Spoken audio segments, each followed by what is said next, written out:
Unfortunately, it isn't true. Words do hurt, and they don't just hurt our feelings. The ramification of words leads directly to the violation of people's human rights. It leads, we know, to marginalization, to discrimination, to exclusion, but it also leads to violence and killing. And just as I would never say, well, I didn't kill her, only my hand did, or I didn't kill him, only my foot did, in the same way, we can no longer hide behind, oh, it was just my word, I didn't do it. I just said something.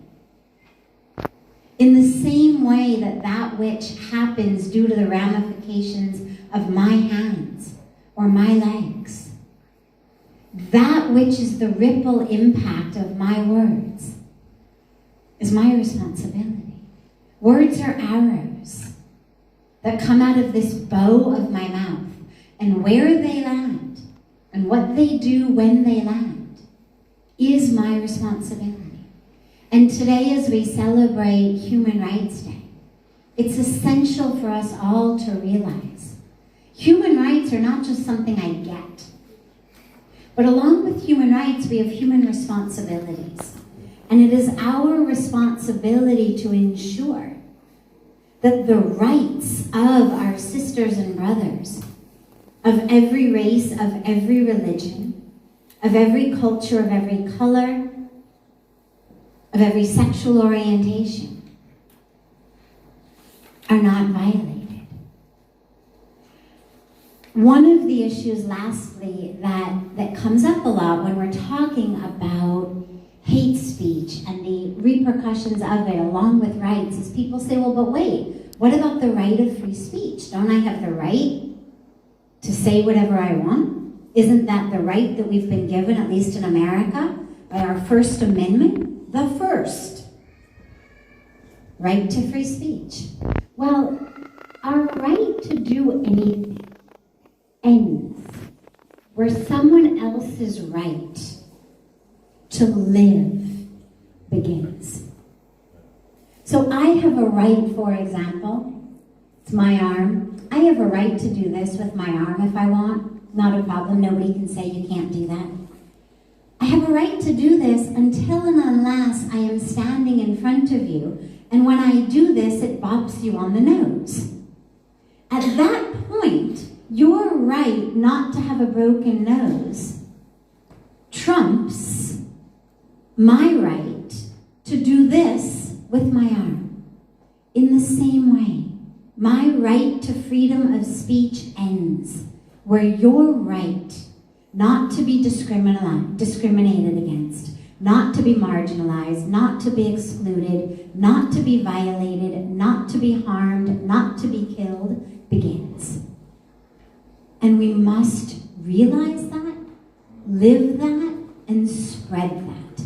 And I'm so glad today to be here with the fellows of KAICIID, especially as Renato was telling me about the panelists working in the realm of media. In India, we have something called corporate social responsibility, which is, a few percentage points of income that the corporates have to give to social good. It's wonderful, it's a good program. But we also have what we call media social responsibility. And that's the role of the media. And these days with our phones, everybody is in the media. If you have a Facebook account, or an Instagram account, or a WhatsApp account, you are the media. So don't think only these people who are actually journalists are media. Every one of us is media. And we have a responsibility. Because what we post, it's not just about reporting the news. It's about making the news. And is that news going to be one that is peaceful? Or is that news going to be one that separates us? Is it news of oneness, togetherness, or news of separation and violence? And that is up to us. And so a very big thank you to KAICIID for this program, for giving me the opportunity to address you tonight. And if Renata permits, I will take only 30 more seconds, just because I'm standing here as a woman of faith, from the world of faith, and I look out and we're fellows of faith. And it's important to realize, from the position of faith, from the position of all of our practices of faith, that just as my actions come from my thoughts, so do my words come from my thoughts. And today, as we're talking about the ramifications, the repercussions of my words, of my speech, we have to realize I speak what I think. And I mention this because all of our religious and spiritual traditions give us tools and ways of working with the mind, working with our thoughts. And so today, as we pledge to do whatever we can to end hate speech, let us also pledge to begin a step earlier, which is to end hateful thoughts. From the thoughts come the speech, from the speech come the actions. Let's end it with the thought. If I don't have the thought, the speech won't even be there.